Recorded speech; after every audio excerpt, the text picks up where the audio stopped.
Hello, good evening to everybody. To start the panel, we wanted to explain, to give you a brief overview of the luxury good market in Latin America.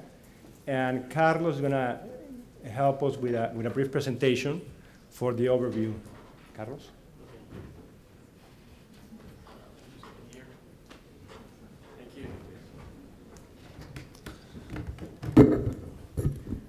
I got the exciting task of getting this going.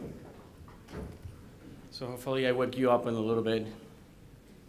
And we have a presentation coming. That was about to review who we were, but they already did. So we have the panel and who's going to be there. So you got the names, and we'll go to that at the end. So next, please.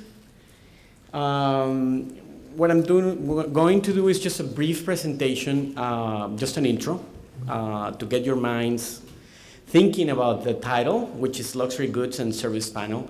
Your monitor, and we can put the next slide, is a market research company. We do research in 80 countries in the world in 26 different categories, from alcoholic drinks to travel and tourism. So we are trying to measure the consumption of goods and services and many other aspects of life and how that's integrated with economics and the macroeconomics of the countries. So we produce market intelligence tools. So right now we're just going to see a little bit of what we measure in terms of luxury goods, and there in the right column, you see which categories we're considering. So when I'm talking, and you see the next slides about luxury tobacco or any of those categories, it's how we define and put that. We're measuring the regular consumption, and then as we, in the last 10 years, we have seen these categories develop, we have created a particular industry called luxury goods that is measuring those categories that you see there, from electronics to clothing and footwear, which is one of the tops and the largest. So now the question is the recession affecting those categories? Will affect in the future? Is the consumer getting smarter? We all know that, as I said, premium and luxury goods are beyond good and evil. I mean, everybody, they withhold recession, and that's why marketeers usually have them in their portfolio. But how's that? Is the consumer in the global environment being more smart, is not buying a luxury? So the answer is no, they're still buying. And what I'm going to just present right now in the next slides are going to be how's it shaping, which countries are contributing to that growth. So, do I have that? Excellent, that helps. Alrighty. Well, here, the first slide, we have the ranking in the countries that we're measuring this around the world. You see there are around 20 countries or so. We have ranked it in the years according to the contribution of the value that they provide to this growth, and we have kind of see the share of those countries. And the interesting thing, let me see that. Oh yeah, here we got a laser here. The interesting thing here is that obviously U.S. has been and is number one, followed by Japan, and then we have the rest of the countries by colors there. The good thing is by 2015 we will see that there's a big race where Brazil, in this case Mexico's around here, starting to take a bigger space in the luxury goods market. And we see China from number 7 in 2005 occupying number 4. We're going to see a little bit why and why this is coming in the next slide. So let me show you a little bit. This is, I don't know if you can see it correctly. I have a big light in front of my eyes that is blinding me, but hopefully you can see this. This is the global map, and the colors of the countries represent the growth. So the darker the color, the more growing the compound annual rate of that country, it's faster. Some countries you don't see because of the projection, but or we don't measure those countries, so they're kind of in gray. But if you imagine the map of the world, you're definitely going to see Europe and Brazil, Mexico here, and the Latin American countries are growing at a pace of 4.9 compound average growth rate, which is quite significant. And this is just to compare with the U.S. The U.S., the size of the market is around $46 billion, and the per capita is 148. Here you'll see the percentile, so they're obviously a very penetrated market, so it's at 100%, where the percentile for the per capita is 73. So there's still room to grow in the per capita arena. They're very developed compared to the rest of the world, and the growth of the US is only 2.7 compared to other countries at 4.9, etc., at 7 point, like some countries in Asia and India, etc. We're going to see those slides soon. Now here's the historic and forecasted growth. So this just shows you the recession here. You can see in 2008 and how it was being recovered, and now what is the trend for the future. So we not only measure the historic numbers, we also are trying to portray the forecasting of these categories. In the panel, we're going to discuss a little bit about how is disposable income and how some factors affecting the growth and the rise of the luxury goods market. Just to give you an example, comparing where countries were in 2009 and where they're going to be in 2014 regarding annual disposable income, you'll see that most of the emerging markets are going to be growing. Everybody, since in this list, is showing some growth, and here you see the in dollars the per capita disposable income. So just to give you a good perspective of which markets, and if you're marketing and you want to try to see an attractive indices, you can compare all those GDPs and all those indicators and decide which market to go. Now, where's the luxury market heading? And there's only a few slides left until we go back to the panel.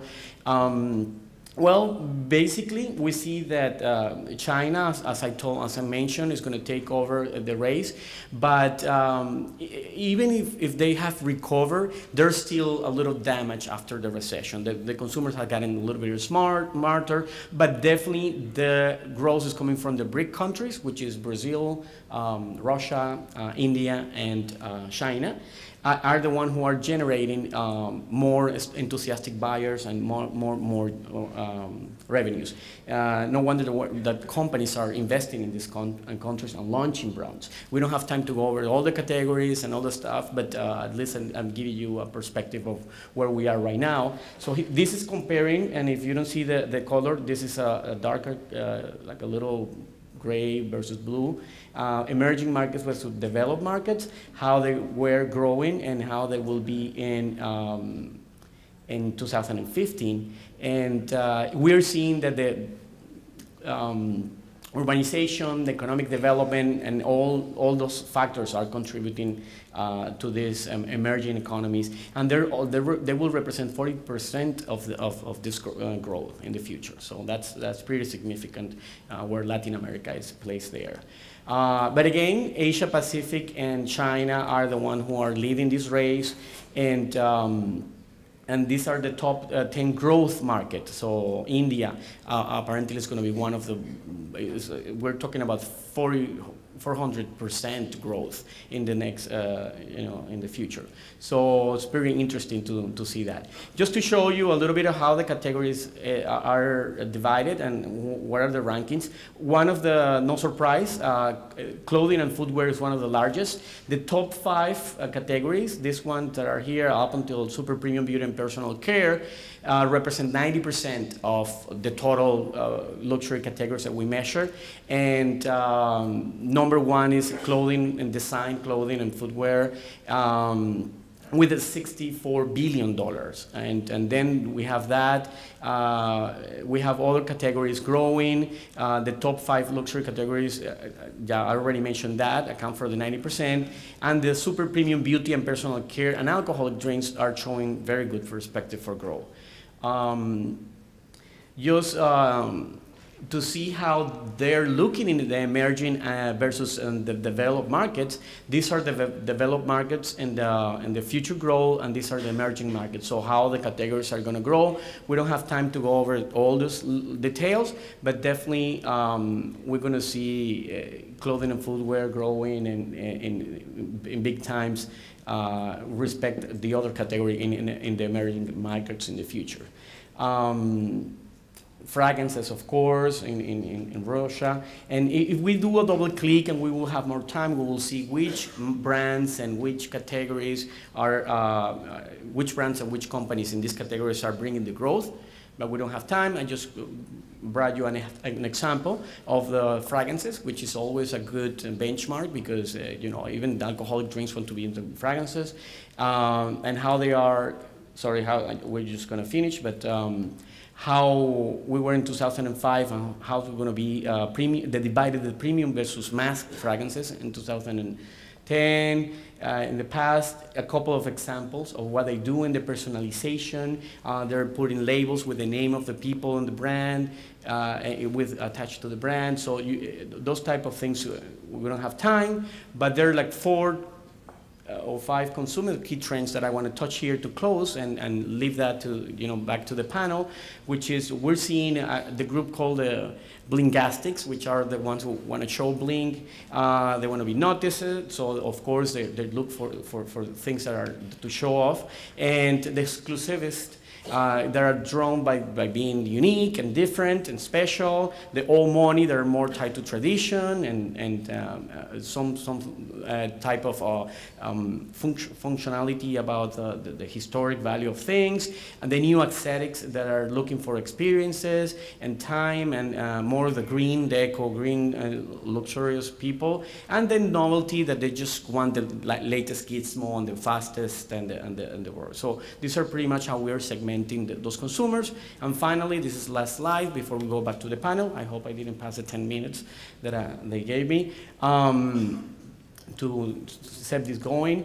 We got the Brazil and Mexico account for the largest Latin America growth in luxury goods and services with almost 5% of a compound annual growth rate. The US, of course, will remain the largest luxury goods market globally, and Western Europe is set to witness the slowest growth. They're growing as the rest of the country are.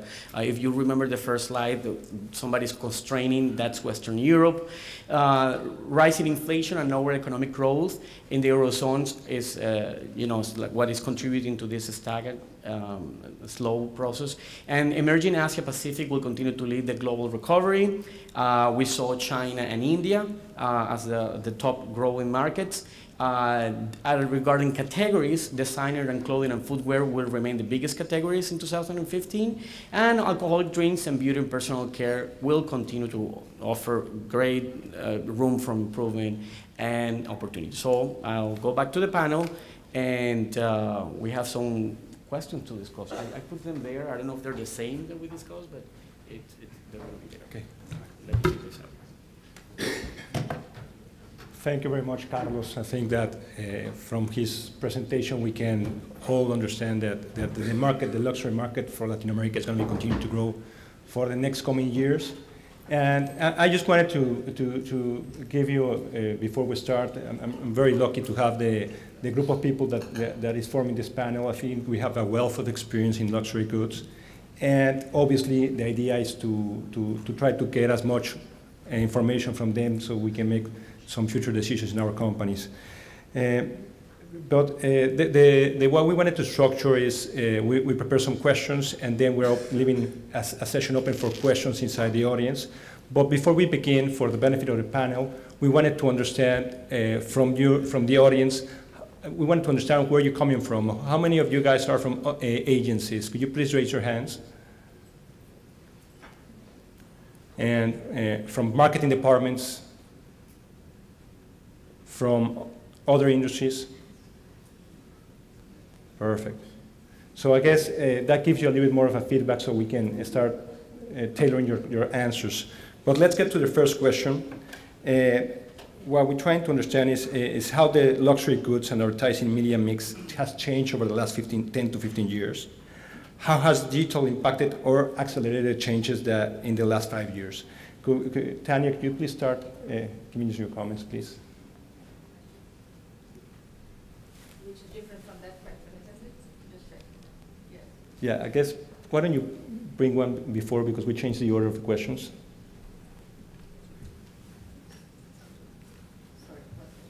The first question is, how has the luxury goods advertising media mix changed over the last 10 to 15 years?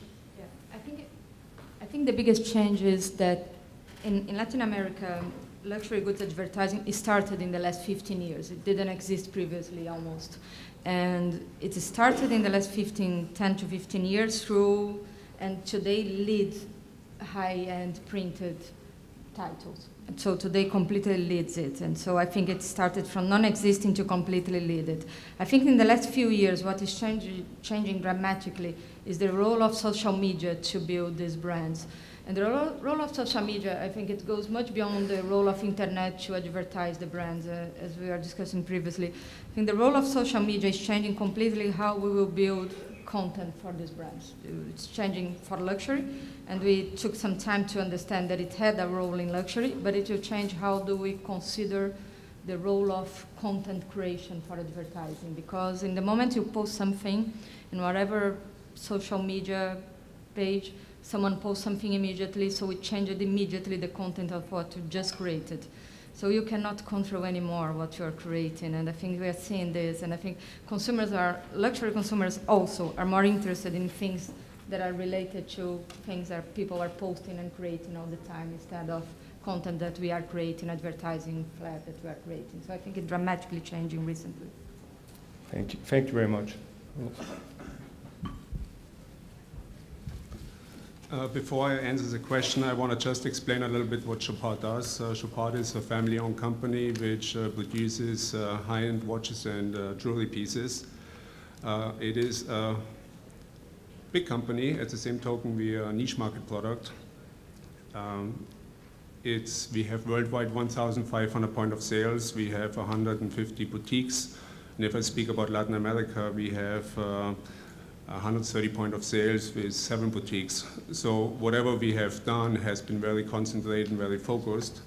And to come to the question now, the last 15 years, yes, our business has grown. So we were able to basically increase our advertising expenditures. And by doing this, we have been able to look at institutional advertising, where we say, okay, we're going to go for image advertising. And then we also spend a certain amount of money towards advertising which is sales-driven. Of course, this is more of the social magazines, to give one, Ola, Caras, any of those, which basically can reach a vast variety of consumers, but it's a different kind of advertising. The future is definitely somewhere in the digital aspect. As Tanya mentioned, there's a lot of talk about how can you reach new consumers. I think the younger generation is much more IT savvy, and they're looking at how can we get the client to us. And I think we are studying right now, and we're looking at how we can really use this challenge as an opportunity for us to advertise in this segment as well, to get the people who would not necessarily read a magazine or newspaper. Thank you very much. Luis? So I want to start first by asking the audience a question. How many of you have read about some kind of luxury good lately? Do you remember what media you used? Many, I'm sure. So it has certainly changed throughout the years. It has changed at an accelerated pace, and just like my colleagues just mentioned, Tanya and Rudolf, it's been faster every time. 10, 15 years ago, it was very easy. We had quite a few options. It was very simple, and to do a marketing plan was so easy. and our consumers they were starting to get a little bit familiar with the types of media. And all of a sudden, everything has changed. New media products have arisen, and new generations have come. And this poses a very interesting challenge, I might say, to the brands, to the media, and to the agencies to work together and try to adapt even faster, if we can, to what is out there. We used to be able to just push our advertising through the existing media, and now we have to pull it. We have to bring in that new generation, but we mustn't forget the older generation, or even there might be a younger generation who likes to watch television, even if you don't believe it, or they want to read a magazine. So we have to get and working together, all of us, in order to be able to know our consumer better and try and package some kind of same message across the board. Yes, it has grown exponentially, and I think that in the coming 5 to 10 to 15 years, we might even have some kind of hologram type of media popping up somewhere. So we have to be prepared for that, and we mustn't think that consumers just expect to see an ad. They want to create their own experience through these new channels, and they also want to write their own stories through the social media. Carlos or Jose Carlos, the mayor, please. Are you doing advertising, Carlos? We don't measure advertising tracking, but it will be interesting. There are so many people in the audience that are from agencies that I would love to hear how their perspective in the investment on the type of segments in the populations. But go ahead. Okay. Let me give you some inputs about Audi. You probably know the brand, but nowadays is the second largest automaker in the world in premium cars. I mean, the biggest domestic market is China already, ahead of Germany for the very first time in 2011. And in the region, Audi has grown the most among the different regions of we are present in this moment. So I think it's answering your question is completely different our approach in pan-regional or advertising locally or the domestic investment that the countries does locally. We are much more traditional in the approach of advertising locally, and we change overnight our investment pan-regional to our own media.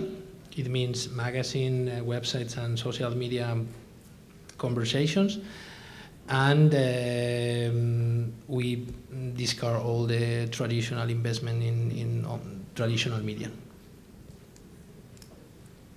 Well, based on the answers that I have, there's clearly a move into social networks. We haven't really discussed that part.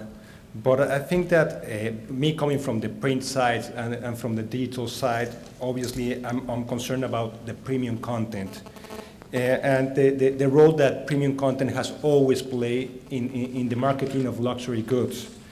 How do you see the change of premium content or magazines affecting or moving forward to try to explain the changes that were happening with internet and with social media? Because more than digital, what's happening is that it's moving from digital to social media, is the way we see and from your comments. Tanya, you would like to elaborate? I see more and more we've been less capable of controlling the content. So I think the strategy we are using, at least in Diageo, is not trying to control the content anymore, as it doesn't seem it possible. But rather provide interesting content to consumers that they will, or to influencers, or to the bloggers, or to whoever can spread that content. So our strategy is more based on providing interesting content that can be used and can be interested to consumers or influencers or bloggers, rather than trying to control what is not possible to control anymore, the content. So that's what we are trying to do, is to be more creative in the kind of content we are providing. So we are changing the profile of, this is one thing we are doing, we are changing the profile of agencies we are using. We are using agencies more related to content creation.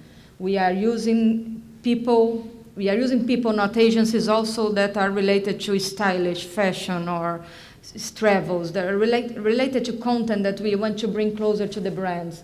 So we are trying to generate content all the time that are related to that we can link to the brands that to generate, to be more effective in the brand creation. Show part and rules, how do you see it?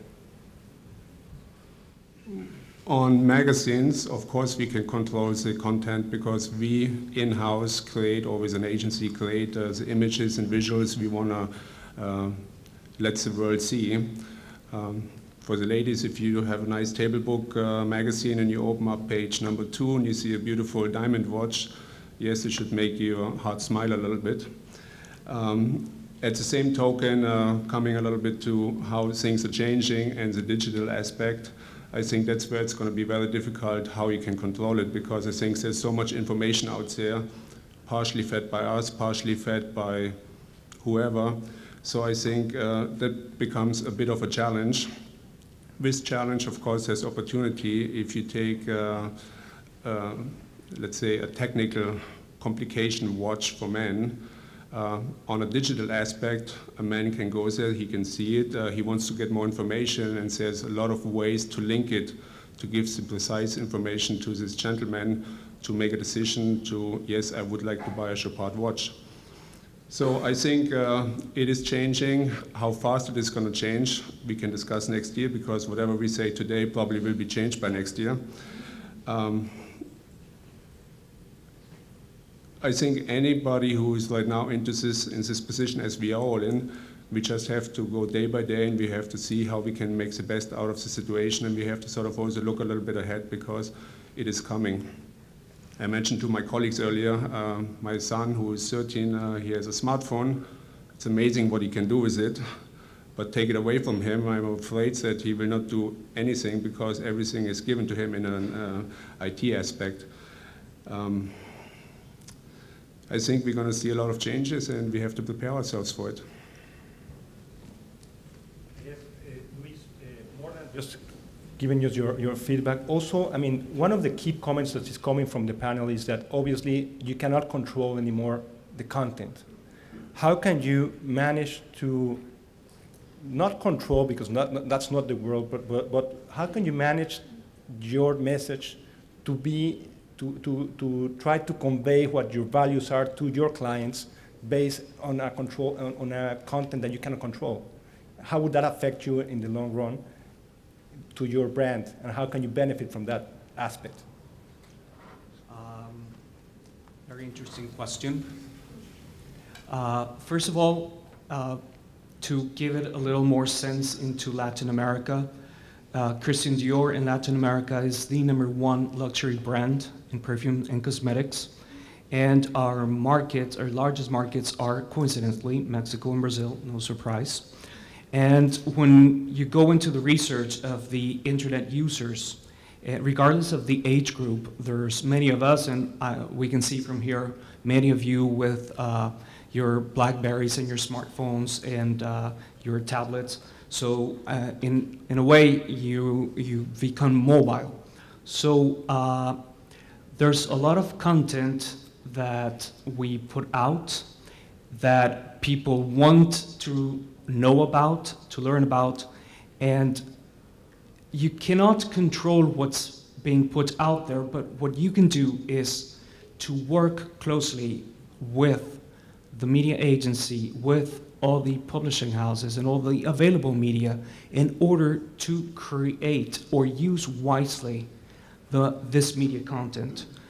You won't be able to control it, but to make these sites so interesting, even if it's Facebook or if it's a specific mini site or if it's the global brand mini site, and try to create coherent messages, not to be all over the place, but if we send a message via TV, open TV or pay TV in our case, and if we have the print, and if we have the website, the official Dior.com website, well, let's work, and we have a print page, and let's do a special format, and then let's work together with creative editorial content that will really pull in and can coincide with the other visual messages, and at the same time in the magazines, websites, for example, I think there's a lot of potential that we still can create this kind of content, attractive content,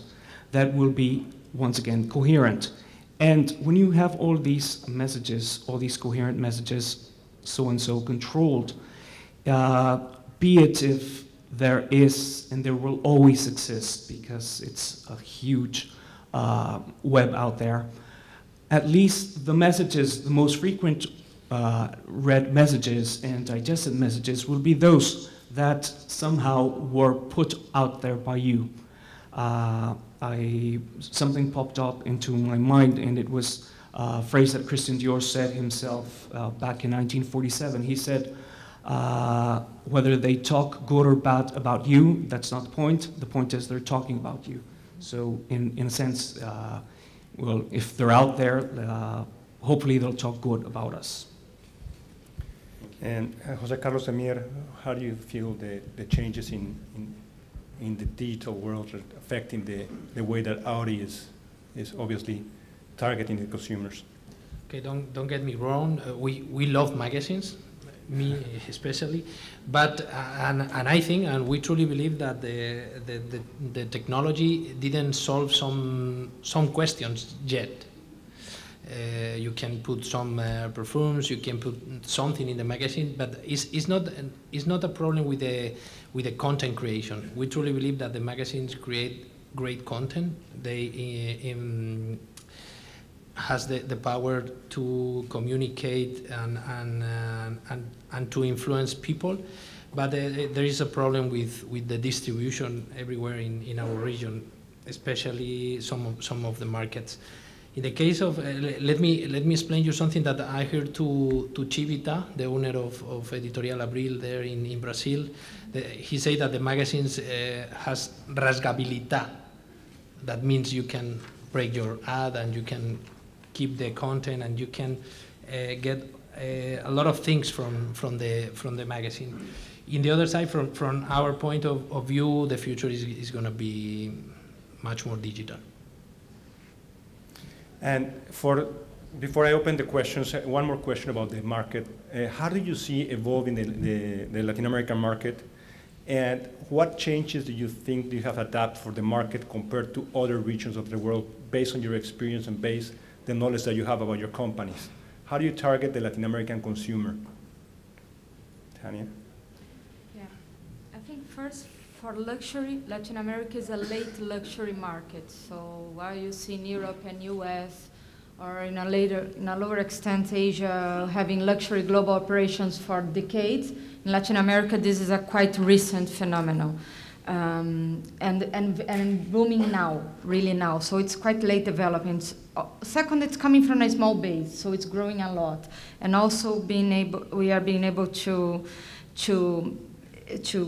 grow a lot because of the growing economies and increasing of upper middle class and increasing of power of consumption of A class. So we are seeing this whole phenomenon affecting luxury consumers' goods. And fourth, because luxury goods are very aspirational in societies that tends to be, not generalizing, but already generalizing, but tends to be status-driven a lot. So all of this, it's providing a big opportunity to luxury goods for us, which is quite accessible luxury in terms of spirits for Diageo in Latin America. So we have the biggest growth coming from Latam for Diageo today. And we have already the biggest Johnny Walker global business is already Brazil worldwide. So it's not that it's small, it's already big and it's growing. And one of the biggest is already Mexico, etc. I would say the main difference to attack this consumer is exactly because it's quite young, it's quite recent, this phenomenon. And I would say there is some some things that are very common to these consumers, what these consumers are looking for in terms of global luxury brands, which quality, heritage, authenticity are all very important, and the status that these brands gives. But when I think about what is specific to Latin America, what is unique to Latin America, I think there is something on the values that these brands, some brands relate to, like heritage, more tradition, friendship, family, that are more relevant to Latin America than I think is relevant to worldwide. So we do have an example in Diageo. There is Buchanan's, the Scotch whiskey. Buchanan's is a leader brand in most of the markets in Latin America. And it's just in Latin America that is the leader brand. In the rest of the world, Johnnie Walker is the leader brand. Johnnie Walker is a brand related, in terms of position, related to status, to progress. And Buchanan's is related to friendship, family. I think the brands that convey these values tends to over-index in Latin America, if I think about one difference versus the lots of similarities that I see in luxury overall. Thank you very much. Rudolf, for your perspective, please. I think in Latin America you have a small percentage of, well, you have 600 million people, but I think the percentage of people who have an income who can afford high-priced items is limited. It has been increasing, I think, as Tanya stated very well, as economies have been growing, the middle class has been growing. So I think in this sense, yes, we definitely anticipate a further growth in this area. I read an article recently about the best shops in the world right now. They were not listed in Europe, they were not listed in the US, they were listed in Latin America. So I think as the young, very capable workforce is going to grow in these areas, they will be aspiring for quality products, for products which make them feel good, for products which gives them a status, which basically say we work hard, we should also enjoy the better things of life. We definitely believe that Latin America, yes, it has crises going up and down, but in general, I think we will see further development to the positive when it comes to luxury products, and our investment will be definitely in this area. Thank you. Luis?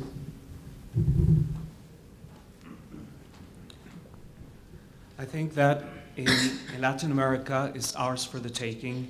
It's a momentous occasion that we have all these old consumers or mature consumers, yes, that they're old luxury, like Carlos mentioned, and we still have to cater to them.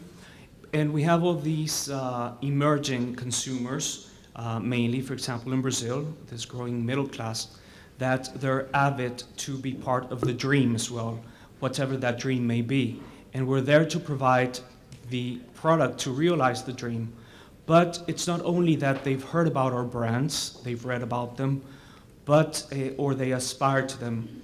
Many do, but many of them, and just to build on what has been mentioned by my colleagues, is that we have a responsibility as well to educate the consumer, because there are many consumers that may confound luxury with what we like to call mastige.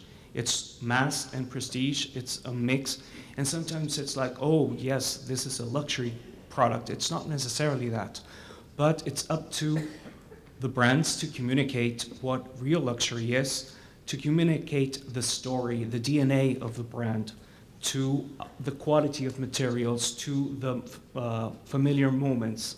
What is the essence of that product line? And at the same time, we cater to different audiences. We have premium products in our catalog, and we have a price entry point very accessible to the dream.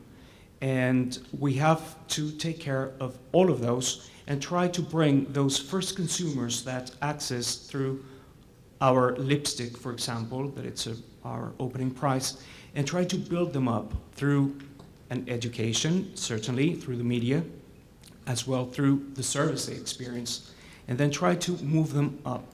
And a big responsibility that we have, and a big challenge, is to educate in a sense, and to really make that not a one-time purchase. Oh, I purchased the dream watch or the dream perfume I've always wanted, or the car, or whatever luxury good. But I want to make that first purchase a forever purchase, a constant. So that's a challenge, but I think that Latin America right now, it's booming in that sense. I do want to add something because you described it beautifully, and what we're seeing behind the scenes is very exciting as a market research company. We're asked more and more, especially during the recession and after the recession that the US was contracted, we start seeing how a lot of companies in the world are asking studies in Latin America, and we're growing. I mean, we're doing tons of studies of new products on seeing the economic development of these countries like Peru, Chile, economics that are stabilizing, and I see the smart companies creating this model that is readiness.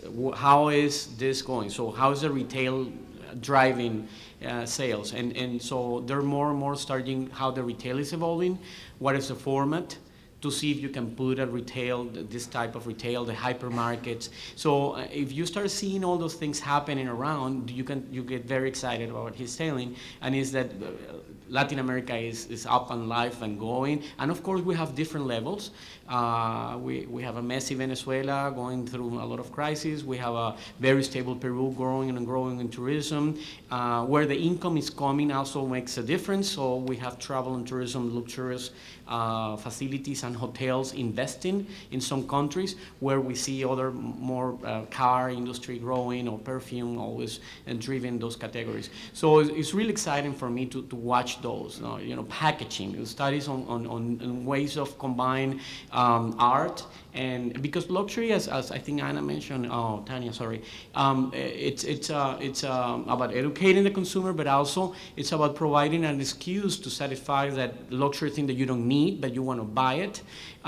So if it's ecologically nice, then I'm going to buy a hybrid instead of a regular car, because I feel that it's not only the brand, I'm contributing to the world. So the more in the Maslow pyramid that the economy and the culture evolve, the more likely that you're going to buy a luxury product, not just because it's luxurious, but because you're doing something to yourself, to the environment. So organic, probiotic, if it's something that you consume, or a soft drink, or package that has art because you're sponsoring this coffee brewer in Colombia or something, then it starts adding value, and then you move all of a sudden to super luxury goods.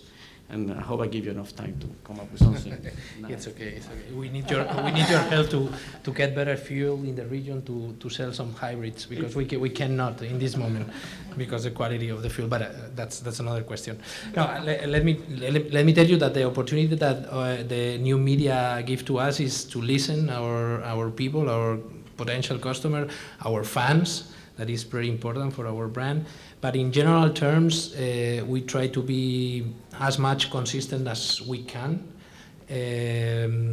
communicating progressiveness, communicating sportiness, and communicating sophistication in the region the same way we communicate worldwide. Are there any questions from the audience, please? No?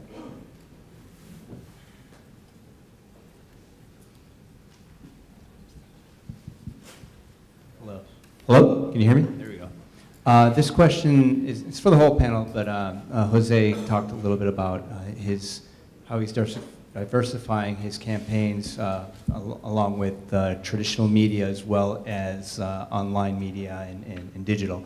The question is, many times I've seen companies that have done that are using their same ads that they run on television. They'll just put that on the web. How important is it for companies and brands like yours to design specifically for different types of media, or mediums, I should say, be it online, be it television, etc.? Okay, of course, I can only answer from our perspective, but it's very important. You have to understand who are you communicating with. And I mean, we don't talk anymore inside our company about campaigns. We're talking about conversation when we think something about social media. And of course, we try to understand what they are expecting from our side. But mainly, we are trying to act as media when we produce content. Not only spots or not only TVCs. When we communicate, we are trying to produce interest content for our audiences. No question?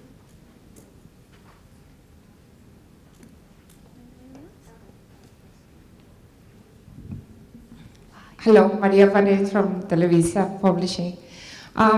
Through the years, I've been hearing with talks with Rudy, with Luis, sometimes in Latin America, there's this loyalty to luxury brands. The whole family, if you have a family that has a Chopard watch, maybe the whole, it's like the cousin, the father, the mother, everyone tends to be loyal to the brand. And the same with Dior. Is this something you're finding with the new up-and-coming upscale consumer?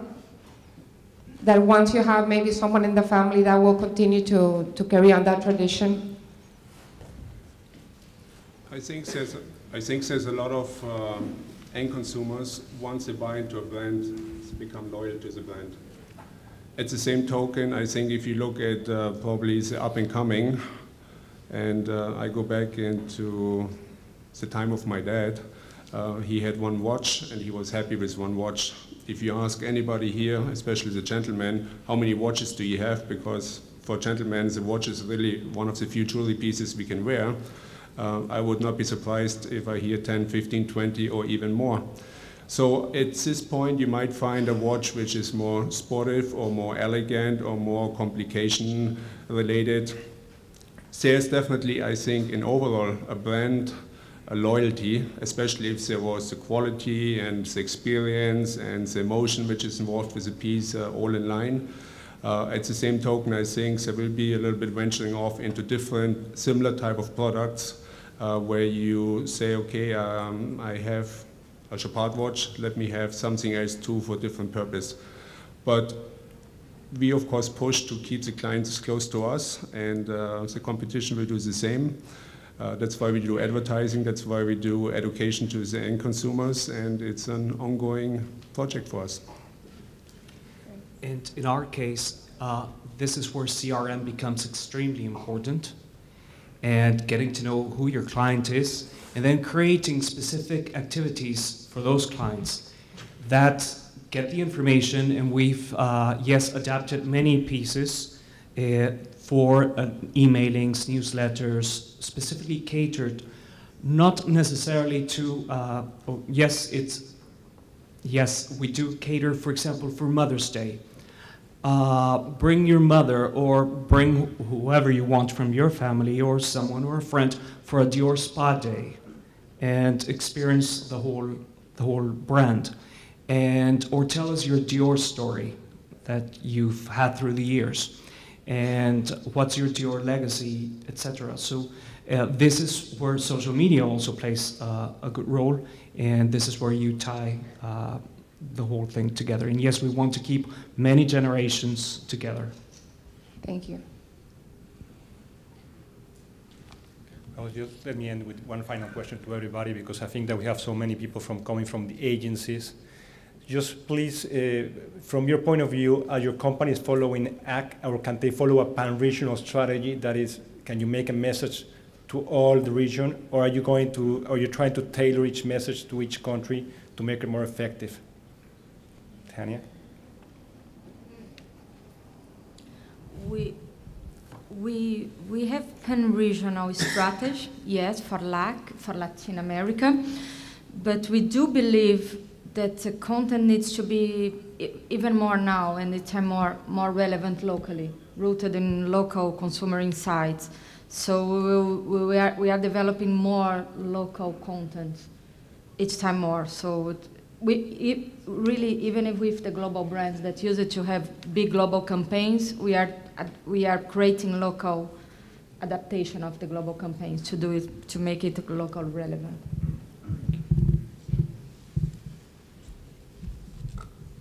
I think for us it's a little bit different. We do have a target group which is definitely the affluent person who can spend, I don't know, $10, $50, $100,000 without hurting too much. when it comes to this target group, of course, we try to, well, in Latin America, you have those people, and the people who in Latin America have the money are normally well-educated, well-traveled. So someone from Brazil who might go to New York and see a nice Chopard piece in a boutique, of course, it will have some kind of image. So our advertising is geared towards repetition. It does not matter where you go, you will find a beautiful piece from Chopard in whatever country you go. And the goal is really to have a pan-regional global strategy when it comes to who Chopard is. So when you think of Chopard, you say, yes, I know exactly, it's a happy diamond watch with the floating diamonds. It should be sort of a milestone for everybody to recognize the pieces. The only difference where we act locally, if we do local events, we use local celebrities where we sort of bind the pride of a country. And I think Brazil is a perfect example. We did a special edition watch for Nelson Piquet, race driver. And we sold them like no tomorrow because there was such an association and love towards it. Ayrton Senna is another example. He's Pelé. I mean, you can use a lot of examples if you somehow have your corporate image, but link it with a local celebrity. I think it is definitely a winning formula. Thank you very much. Luis? And in our case, it's very similar to Chopard's. And the only thing that I would add is what we do adapt to a local level and to cater to local specificities are emailing, specific emailings, communicating to that particular segment of that particular consumer in that particular country. But that would be our only difference. Otherwise, it's one world, one Dior, one image, and using exactly the same local celebrities, etc. But it's getting the final message to bring to the point of sale in a very tailored way. I think you already know that it's very complex. We're talking here at least 5 languages, a lot of kind of Spanish-speaking people in the region, and we try to maintain, of course, the main attributes of the brand, being pure and clean in all our communication. If it is in an event or digital or whatever, or print, it's always the same. But we adapt the messages in any country, and even getting the knowledge from our representative or importer in the country. Thank you very much.